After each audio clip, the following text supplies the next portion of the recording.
자, 오늘도 청년부 말씀 전하도록 하겠습니다. 오늘 볼 말씀은 에베소서 2장 5절이에요. 에베소서 2장 5절 말씀.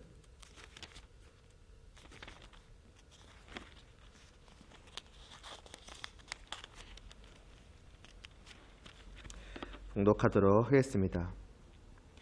허물로 죽은 우리를 그리스도와 함께 살리셨고 너희는 은혜로 구원을 받은 것이라. 아멘. 기도드리겠습니다.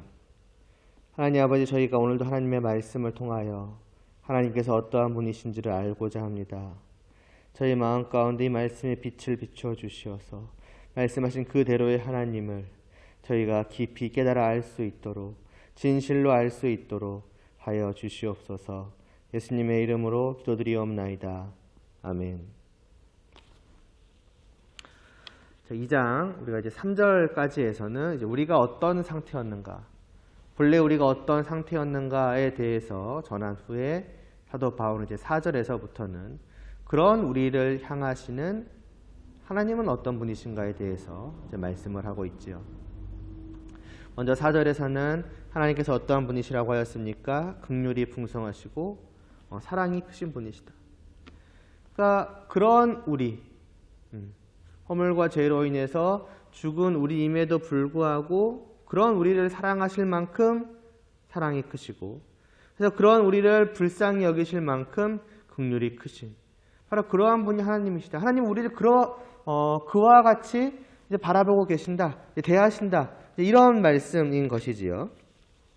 그래서 이를 통해서 우리는 도대체 그 하나님의 사랑이 얼마나 크고 풍성한 것인가 깨달아 아는 것이죠. 이런 나인데 어떻게 이런 나를, 이것을 생각을 해보면 정말로 풍성하시고 정말로 크시구나 하는 것을 깨닫게 되는 것이죠. 물론 믿음이 있을 때 그렇게 되는 것이지만요. 그리고 이어지는 이제 오늘 5절 말씀입니다. 그리고 6절까지 말씀, 다음 시간에 볼 6절까지의 말씀에서 사도 바울은 무엇을 말씀하느냐? 그와 같이 우리를 바라보시는 하나님께서 그냥 그 말하자면 바라보심으로 끝난 게 아니라는 거예요. 그냥 사랑하는 어떤 마음, 감정만 가지시고 그냥 불쌍하다, 그냥 그렇게 마음만 가지시고 끝나버리는 것이 아니라 그런 마음이 무엇으로 이어지셨는가?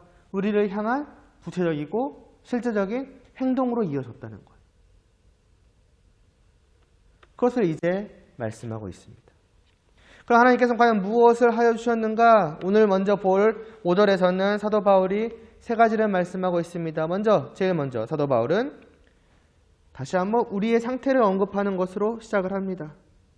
5절의 시작에 허물로 죽은 우리라는 것을 다시 한번 언급하는 것이죠.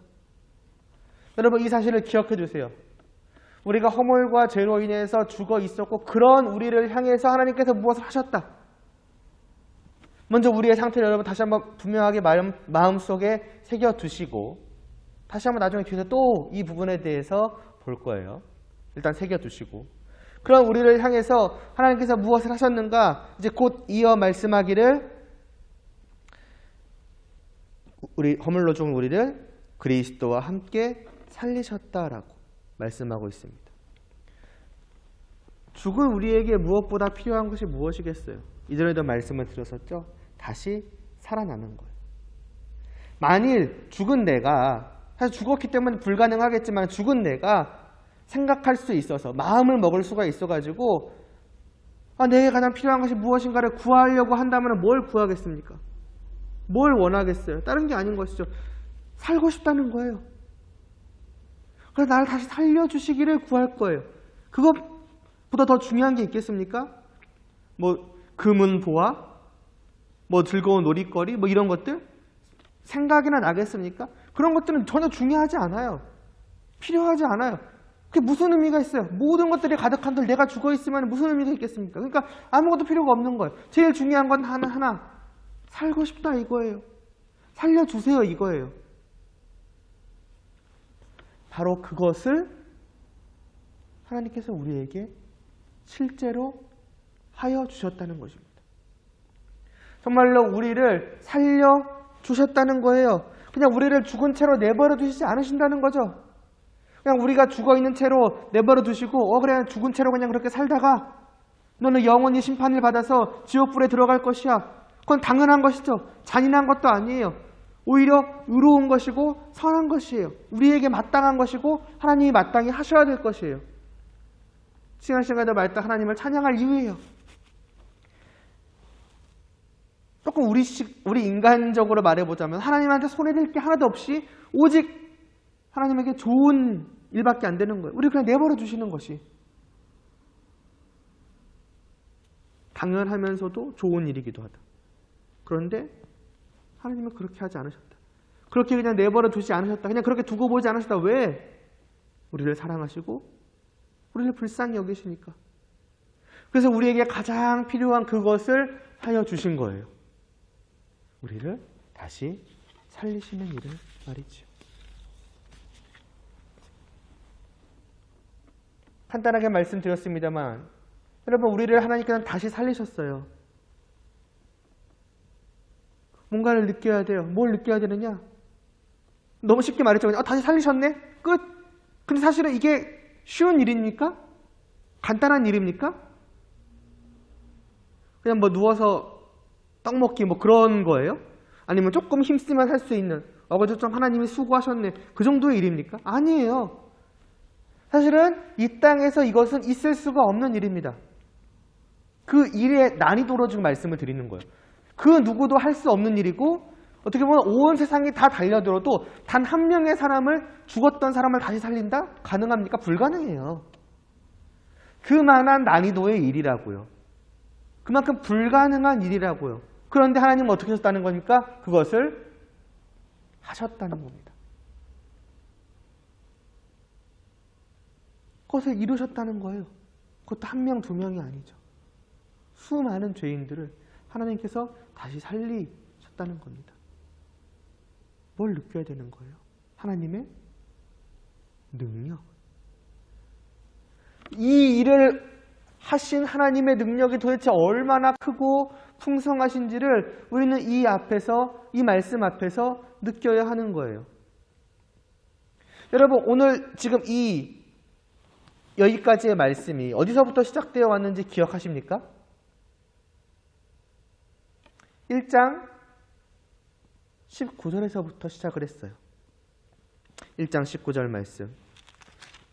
그의 힘의 위력으로 역사하심을 따라 믿는 우리에게 베푸신 능력에 지극히 크심이 어떠한 것을 너희로 알게 하시기를 구하노라.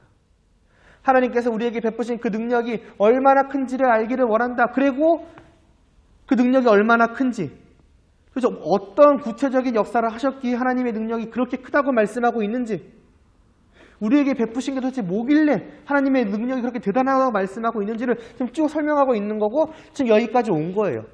그리고 다시 한번 보여주는 거예요. 그게 뭐냐? 그 우리에게 베푸신 역사가 무엇이냐? 우리를 다시 살리신 일이다. 한 절에 짧은 한마디 정도죠? 그걸로 끝나 있지만은 그래서 어떻게 아무렇지 않게 넘어가는 것처럼 그냥 언급하고 넘어가는 것처럼 보이지만 그런 게 아닌 거예요. 이게 하나님께서 우리에게 베푸신 일이시다. 이 놀라운 일을 하나님께서 우리에게 베풀어 주셨다.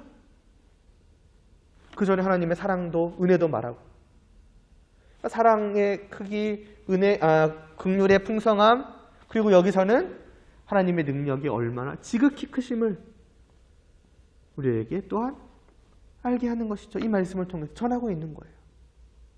그러므로 여러분, 우리는 이것을 느껴야 되는 거예요.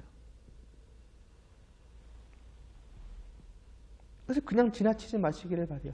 이 말씀이 여러분에게 어떤 하나님을 대함에 있어서, 하나님을 알매 있어서, 혹은 하나님을 마치 그 눈앞에서 마주함에 있어서의 큰 충격으로 다가오길 바랍니다. 마치 맨 처음 63빌딩, 죄송해요. 우리 세대는 63빌딩이 굉장히 높은 엄청난 빌딩이었거든요. 그런 데가 있어요. 이런 정도였거든요. 처음 갔다고 생각해보면 아무것도 모르는 사람이 맨날 막 그때는 우리 대부분 막 5층집 막 이제 이런 데가 많았었거든요. 기본이. 근데 갑자기 63빌딩 앞에 서는 거예요. 그 어마어마한 높이에 엄청난 충격을 받는 것이죠. 마치 그런 거예요. 하나님 앞에 섰을 때 상상을 초월하는 그분의 능력을 지금 바라봄으로써 우리는 충격을 받아야 되는 거예요. 하나님이 이런 분이시구나. 꽝 하고 오는 거죠. 그에 합당한 마음을 하나님께 가져. 그런 면에서 하나님에 대한 경외감이 생길 수밖에 없는 거예요. 단순한 사랑이 아니죠. 두려움이죠. 어떤 두려움이 단순한 공포 이상이에요. 어떤 존경이 너무나 커져서 나오는 어떤 두려움, 아니면 감히 내가 범접할 수 없는 그 존재 앞에 섰을 때 그 두려움, 그런 게 느껴져야 되는 것이죠. 물론 사랑과 함께지만 마치 그런 거예요, 여러분. 세상 사람들한테는 이렇게 말을 해도 제가 이런 말을 하지 않아요. 안 해요. 믿지 않는 사람들을 향해서는. 물론 복음을 전한다는 의미에서는 할 수 있겠지만은 여러분도 이걸 느끼셔야 됩니다 라고 마치 당연하다는 듯이 말씀하지 않을 거예요. 왜요? 그들은 못 느껴요. 느낄 수가 없어요. 알 수가 없기 때문에. 경험한 적이 없기 때문에. 그러나 여러분은 가능한 거예요. 왜요? 여러분이 성도라면 여러분은 어떤 사람들이기 때문에. 이것을 이미 경험한 사람들이기 때문에. 경험했기 때문에 알 수 있는 거예요. 세상 사람들에게 누군가가 다른 죽은 사람을 다시 살렸어요 라고 말을 해봐야 와닿지 않죠. 있을 수 없다고 말하고 콧방귀만 끼겠죠. 그러나 누구는 이게 분명한 사실이라는 것을 아는 거예요. 우리들 자신은 아는 거예요. 왜? 나 자신이 직접 경험한 일이기 때문에. 아까 그 19절에서도 사도 바울이 말씀했잖아요. 뭐라고 말씀합니까? 그냥 하나님의 능력이 얼마나 크신지를 여러분 알아야 합니다. 이렇게 말씀했습니까? 하나님의 능력을 객관적으로 여러분 줄자로 재서 아셔야 됩니다. 이런 식으로 말했습니까? 아니에요. 어떻게 보면 우리에게 하나님의 능력의 그 지극히 크심의 전부를 알아야 한다, 알 수 있다, 그런 식으로 말하지 않았어요. 뭐라고 말씀합니까? 우리에게 베푸신 능력의 지극히 크심.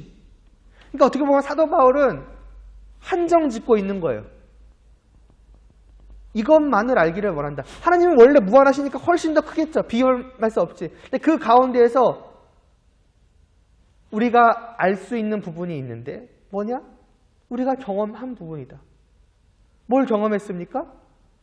죽었다가 다시 살아나는 것을. 죽은 우리를 다시 살리신 것을 직접 경험했어요. 그렇다면 우리가 그것이 얼마나 굉장한 것인지 우리는 깨달아 알 수 있는 것이죠.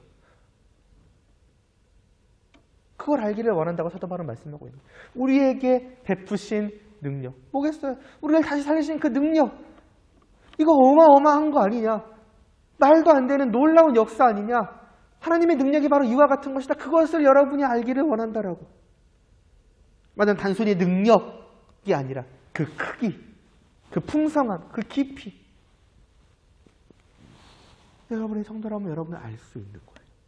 그리고 알아야만 하는 것이죠. 그 놀라운 역사를 경험했음에도 불구하고 아무렇지 않게 하나님을 대한다?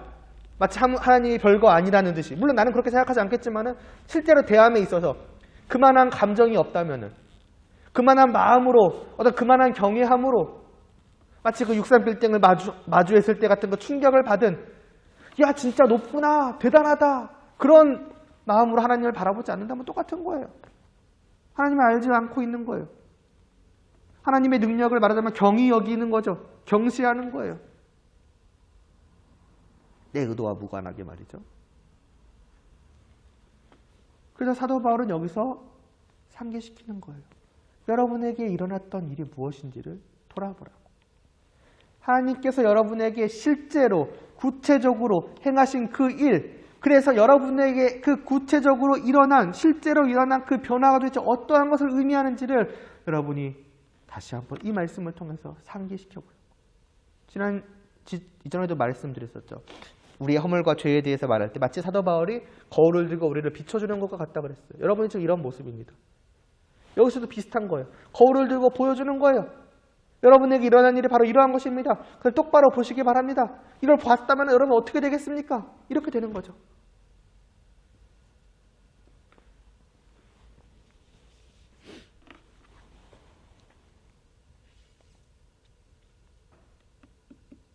마치 그런 거예요. 바울이 그랬다는 건 아니고 오늘 이 말씀을 전하는 자로서 이런 식으로 말씀드릴 수 있는 거예요. 한 예로. 여러분 어떻게 하나님 앞에 아무렇지 않게 있을 수 있으세요? 아까도 잠깐 언급했지만 여러분 어떻게 하나님한테 그런 식으로 대할 수가 있어요? 하나님을 그런 식으로밖에 생각하지 못할 수가 있어요? 하나님을 향한 여러분의 마음이 어떻게 그렇게 약할 수가 있어요? 여러분 하나님이 뭘 하셨는지 모르세요? 잊어버리셨어요? 다시 한번 보세요. 다시 한번 여러분들 자신에게 일어난 일, 하나님께서 여러분에게 베푸시는 일을 보세요. 다시 살리셨다니까요. 죽은 여러분, 허물과 죄로 죽음. 그래서 이걸 시작부터 다시 말하는 거죠. 허물과 죄로 죽었다는 걸 굳이 다시 한번. 죽었던 여러분을 다시 살리셨다니까요. 그렇다면 하나님의 능력이 얼마나 크신 겁니까?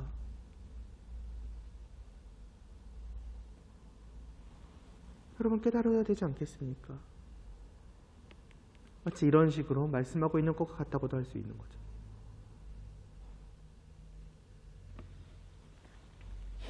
늘 교회에서 우리를 다시 살리신 일에 대해서 아무렇지 않게가 아니죠. 늘 말씀하다 보니까 그래서 여러분 그러냐 아무렇지 않게 받아들이고 계시지 않습니까? 그래 그랬지. 그렇게 되면 안 되는 거예요. 왜 그 말씀들을 계속해서 전하겠습니까? 그에 대한 말씀들 교회에서 하나님을 향해 여러분들이 마땅히 가져야 할 마음을 가져야 하기 때문이에요. 다르게 말하면 어쩌면 갖지 못하고 있는 것처럼 보일 수도 있기 때문이에요. 그리고 가지고 있다면 더 가져야 되는 거예요. 왜 이거는 예산 일이 아니니까, 보통 일이 아니니까, 보통 수준의 감정으로 머물러서는 안 되는 것이죠. 크다 능력이 굉장하시다 말하지만은 정작 내 마음은 입으로는 그렇게 말할지 모르지만은 그건 머릿속에서 맴도는 마치 말과 같은 거예요. 내 머릿속에서 꺼내온 말, 내 마음은 그에 한없이 미치지 못하는 괴리감이 있는 거죠. 그러니까 맞춰가야 되는 거예요. 내 마음이 이만큼 돼야 되는 거예요. 여러분 정말 그렇게 될 수 있기를 바랍니다. 정말 이와 같이 하나님을 알 수 있기를 바랍니다.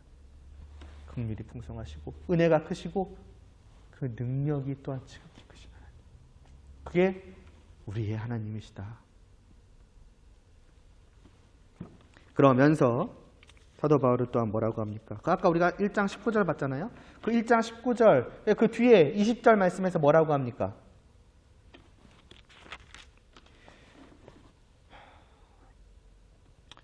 그의 능력이 그리스도 안에서 역사하사 죽은 자들 가운데 다시 살리셨다 그랬죠.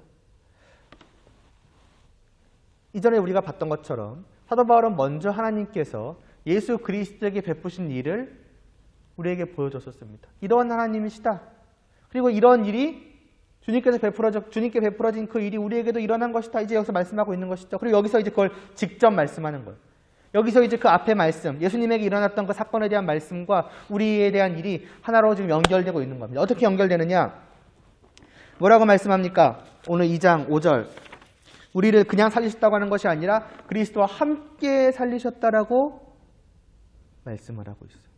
그러니까 예수님은 단지 우리들 앞서, 그러니까 우리들보다 먼저, 말하자면은 장차 나중에 다시 살리실 어떤 우리에 대한 어떤 모범, 어떤 표본 혹은 예시로 그냥 먼저 살리시기만 한 게 아니라는 거예요. 저 예수 그리스도를 봐라. 내가 내 아들을 저렇게 죽은 자에서 살렸지 않느냐. 이런 것처럼 너희도 다시 살아나게 될 것이다. 너희도 다시 살릴 것이다. 단순히 그냥 모범으로서만 보여주는 것이 아니에요. 그러니까 예수님 살리시고 나중에 우리 따로 살리시고, 다르게 말하자면은 예수님과 관계없이 우리를 살리시고 그렇게 하시지 않으신다는 겁니다. 뭐라고 나와 있어요? 우리를 그냥 살리신 게 아니라 예수 그리스도와 함께 살리셨다라고 말씀하고 있어요. 그러니까 다시 말해서 무엇입니까? 그분과 관계없이 그냥 그분과 별도로 따로가 아니라 그분과 관계된, 그분과 특별히 맺은 그 관계 속에서 우리를 살리신다는 거예요. 어떤 관계예요? 우리가 이전에도 봤었죠. 하나로 연합된 관계. 1장 3절에서부터 계속해서 말씀해왔던 우리가 주님 안에 있는 그 관계. 주님이 나의 머리 되시고 나는 그분의 몸된 하나로 연결된 그 관계 속에서 하나님은 우리를 살리시는 거예요. 하나 되었으니까 주님을 살리시면서 동시에 누구도 같이 살리게 되는 거예요. 주님 안에 있는 주님과 하나인 나도 우리도 같이 살리시는 거예요. 다시 말해서 하나님께서 그때에 주님을 다시 살리셨을 때, 죽은 자 가운데서 살리셨을 때 사실은 그 이후에 아니면 그 전에 있었을 모든 성도들도 사실은 다 같이 그 안에서 살리신 거예요. 왜? 그 모든 자들, 구원받은 모든 자들은 오직 어디 안에 있는 자들이니까? 주님 안에 있는 자들이니까. 주님과 하나 된 자들이니까. 그 자들만, 그런 자들만 살리시기로 하나님께서 결정하셨으니까. 그래서 오직 주님을 믿는 사람들만을 살리시기로 결정하신 거잖아요. 시간적으로 보면은 시간 안에 있는 우리는 잘 이해가 안 될 수 있어요. 주님을 살리신 것은 과거의 일이고, 그 전에 죽었던 사람은 그 전에 죽었던 사람이고, 그 뒤에 또한 구원받은 사람들은 그 뒤에 일어난 일이잖아요. 그러니까 시간 순으로 보자면은 먼저 죽었던 사람은 먼저 살리시고, 나중에 아직 살아있는 우리는, 그러니까 그 주님보다 나중에 태어난 우리들은 그 뒤에 구원하시고, 그 뒤에 살리시고, 이렇게 돼야 되는데 사실은 하나님에게 있어서는 그렇지 않은 것이죠. 하나님은 시간 속에 계시는 분이 아니시기 때문에 과거와 현재, 미래가 없으세요. 우리에게는 과거에 있었던 일도 하나님에게는 이미 지금이고, 미래에 일어날 일도 지금이고, 주님이 다시 살리시는 그때보다 과거든 미래든 상관없어요. 그때에 모든 사람들이 주님과 함께 살림을 받은 거예요. 다만 그것이 시간 속에서 이렇게 드러나고 있는 것뿐이죠. 이미 거기서 다 이루어진 일이라는 거예요. 근데 복잡한 얘기는 일단은 이거는 뭐 오늘 말씀 핵심은 아니니까 잠깐 잊어버려도 상관없어요. 중요한 건 뭐냐? 주님과 함께 살리셨다는 거예요. 주님과의 관계를 통해서만 살리신다는 거예요. 다시 말해서 주님을 믿는 자만이 다시 살림을 받는다는 거예요. 다르게 말하면 주님 없이 구원받는 자는 없다는 겁니다. 주님 없이 다시 살아나는 자, 주님 없이 다시 살아나서 하나님께로 나아가 하나님과 함께하는 자, 그런 건 있을 수가 없다는 거예요. 다른 길은 없다는 겁니다. 오직 주님 안에서, 오직 주님을 통해서만이 우리는 구원을 받는 거예요. 다르게 말하면 주님을 믿는 길 외에 다른 건 없다는 겁니다. 제가 하나님을 믿음으로 말미암아 구원을 받았습니다. 맞는 말처럼 들리지만은 틀린 말이에요. 만약 그 사람이 그 말 속에 예수 그리스도에 대한 걸 빼고 말한 거라면, 빼기 위해서 굳이 그렇게 하나님을 믿는다는 말이 틀린 말은 아니죠. 근데 거기서 예수님을 뺀 거예요. 만일 그 사람이 그렇게 생각하고 예수님 없이 제가 그냥 하나님을 믿고 구원을 받았습니다. 제가 하나님을 믿고 하나님과 함께합니다. 그렇게 말을 하는 거라면은 그건 틀린 겁니다. 그런 구원은 있을 수가 없어요. 만약 하나님이 그 말씀, 그의 그런 말을, 기도를 들으신다면 뭐라고 대답하실까요? 나는 널 알지 못한다고 그럴 거예요. 나는 그런 식으로 구원한 자가 단 한 명도 없다. 그런 식으로 내게로 불러와 나와 함께하도록 한 자가 한 명도 없다. 그러므로 너가 나를 믿는다고, 그러니까 예수님 빼고 나를 믿음으로 나와 함께한다고 말하지만 그거는 없다. 그건 거짓이다. 너의 착각일 뿐이다. 다른 것도 마찬가지죠. 예수님 없이 내 힘으로, 내 공로로 여기까지 왔습니다. 없어요.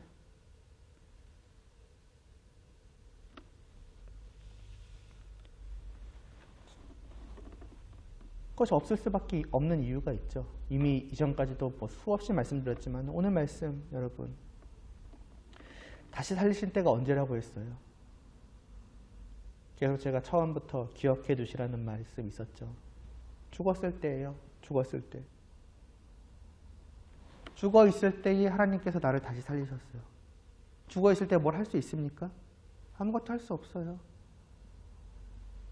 죽어 있을 때 내가 구원받아야지 그런 생각을 하겠습니까? 안 해요.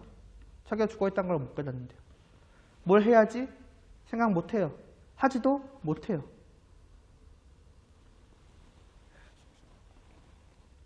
왜 이 말씀을 드리느냐? 5절 마지막 말씀이 그래서 나오는 거예요. 이러하기 때문에 5절 마지막에 사도 바울이 뭐라고 말씀하는 거예요? 너희는 은혜로 구원을 받은 것이라. 하나님께서 예수 그리스도 안에서 우리를 다시 살리신 것은 오직 은혜라고. 말씀하고 있는 거예요. 이게 한글 성경으로는 가로로 쳐져 있기 때문에 이게 중요한 내용이 아닌가? 그냥 참고해둘 정도의 얘기인가? 라고 생각할 수 있지만은 그렇지 않아요. 글을 쓰다 보면은 어떤 앞에 문장에 대한 설명이 필요할 때가 있어요. 추가적인 설명을 좀 더 해야겠다 싶을 때. 근데 이걸 하면 문장의 흐름이 끊겨져. 이 이어가는 말씀이 있거든요. 이어가는 쭉 흐름이 있는데 그 사이에 잠깐 설명을 해야 돼. 근데 이걸 하고 넘어가면 흐름이 끊어질 수 있다는 거죠. 그럴 때 어떻게 하느냐? 맞으면은 표시를 해둬요. 이것은 설명하기 위한 글을 잠깐 집어넣은 것뿐입니다. 그리고 흐름은 쭉 이어가. 그 표시예요. 앞에 대한 설명문. 필요한 거예요, 안 필요한 거? 필요한 거예요. 중요한 게 아니, 중요한 거예요. 다른 것들과 어떤 그 중요도의 차이가 전혀 없는 거예요. 그냥 설명하는 구절이 앞에 말씀을. 그 앞에 말씀. 이 지금 모든 말씀이 도대체 무엇을 의미하는가? 추가적인 설명. 그러니까 뭐다? 우리는 은혜로 구원받은 거다. 사도 바로 이것을 말씀하고 싶은 거예요. 전적인 하나님의 은혜. 다시 말해서 값 없는 선물. 우리 쪽에서 어떠한 대가도 어떠한 행동도 하지 않고 그냥 어떠한 이유도 없는데 그냥 주신 선물. 하나님의 구원, 우리를 다시 살리신 분. 그렇기 때문에 이거일 수밖에 없다라고 말씀하는 거예요. 우리가 죽어있는 가운데에서 다시 살리신 것이기 때문에 오직 은혜일 수밖에 없다.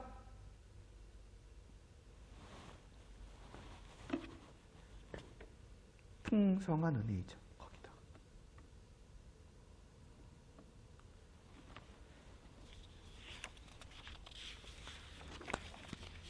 그러니까 뭘 보여주는 거예요? 이것이 우리를 향한 하나님의 사랑과 그 긍휼에 드러나는 사건인 것이죠.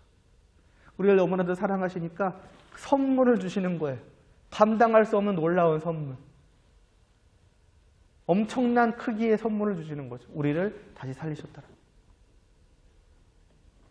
내가 다시 살아났다는 게 여러분이 지금 이 자리에서 말씀을 듣고 있다는 것, 또 여러분 각자가 있는 자리에서 말씀을 듣고 있다는 것이 무엇을 의미하는 것인가? 바로 이와 같다는 거예요. 계속 거울을 비춰주는 것이죠. 여러분 지금 엄청난 감당할 수 없는 어마어마한 선물을 그냥 받은 거예요. 라고 지금 사도 바울은 말씀하고 있는 겁니다.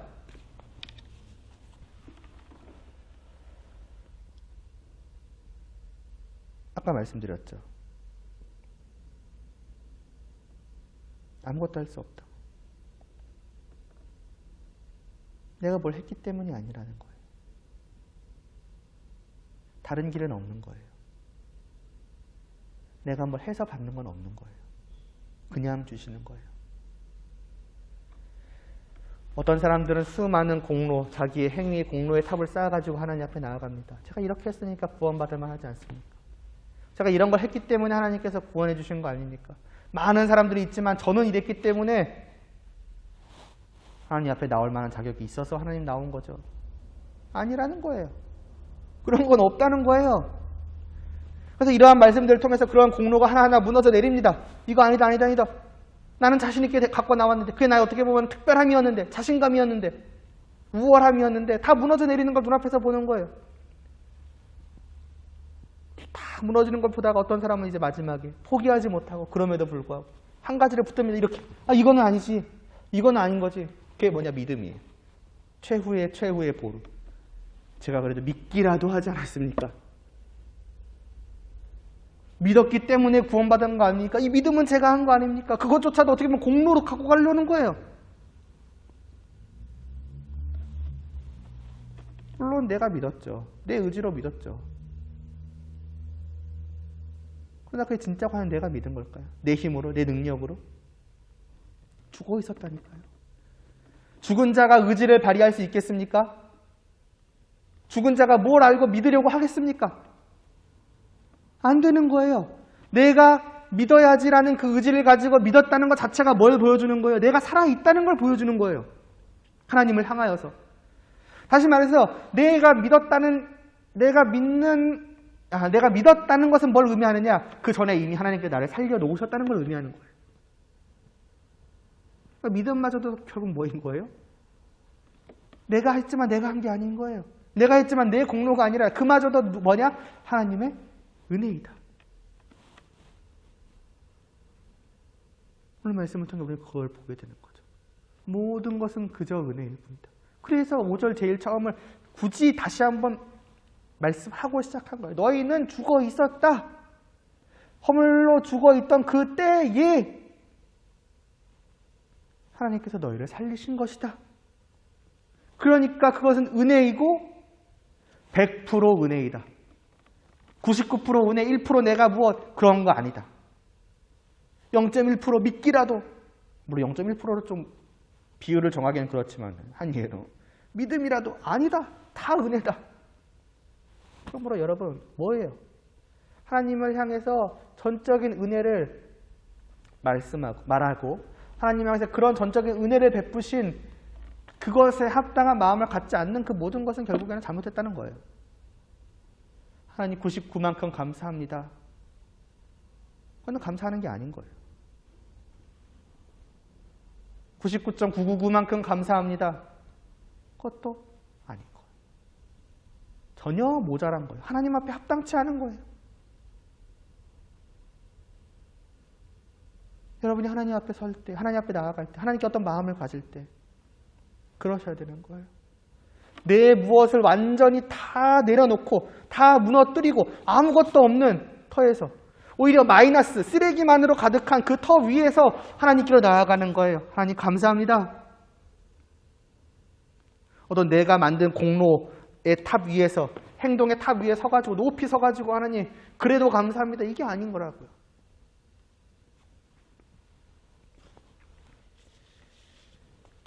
은혜는 이런 게 은혜라는 겁니다. 하나님의 은혜는 이러한 은혜라는 거예요. 그것을 우리는 받은 거예요.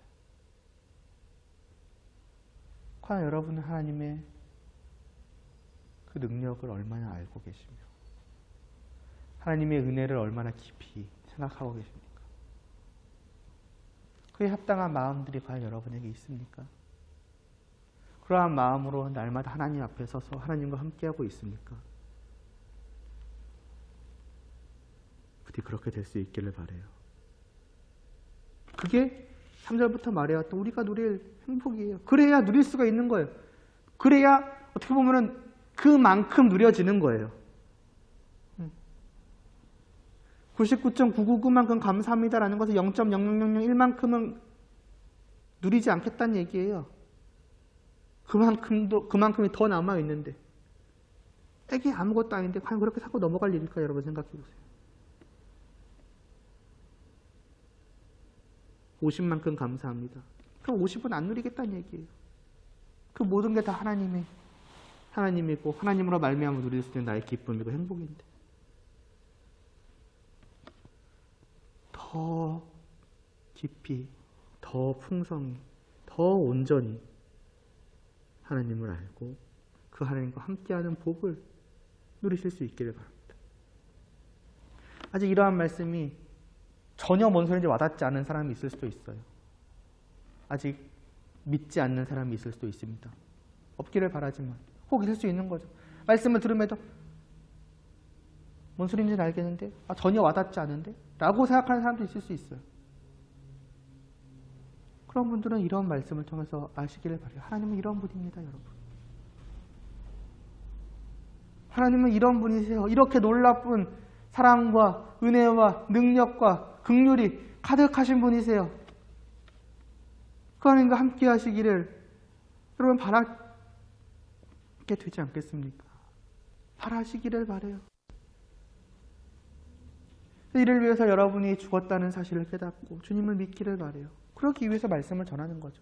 믿는 자에게는 믿는 자대로, 믿지 않는 자에게는 믿지 않는 자대로. 같은 말씀을 전하는 이유가 그래서인 거예요. 우리 이 말씀이 여러분 모두에게 믿음으로 받아들여질 수 있기를. 그래서 여러분들에게 이 말씀을 통해 마땅한 변화들이 나타날 수 있기를 간절히 바랍니다. 기도드리겠습니다. 하나님 아버지, 이 하나님을 알기를 원합니다. 정말로 하나님을 알기를 원합니다. 늘 사랑, 긍휼, 은혜, 능력 이런 것들에 대해서 말을 하지만은 과연 우리가 입 밖으로 내거나 머릿속에 갖고 있는 그만큼의 합당한 마음이 진정으로 있는지요.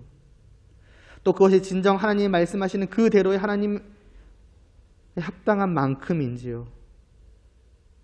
정말로 하나님을 알게 하여 주시옵소서. 말씀하시는 그 하나님을 온전히 깨달아 알 수 있게 하여 주시옵소서. 그래서 그 하나님과 함께하는 기쁨을 날마다 정말 지극히 풍성하게 누려갈 수 있도록 하나님의 은혜를 베풀어 주시옵소서. 예수님의 이름으로 기도드리옵나이다. 아멘. 2주가 연장이 됐죠. 곧 이제 또 위드 코로나로 전환한다는 얘기도 있는데, 아무튼 최대한 빨리 그렇게 되어서, 물론 그 뒤로도 계속 이제 건강하게 별일 없이 이제 만나야겠죠. 아무튼 좀 빨리 다시 뵐 수 있으면 정말로 좋겠습니다. 계속해서 기도하며 기다리고 있겠습니다.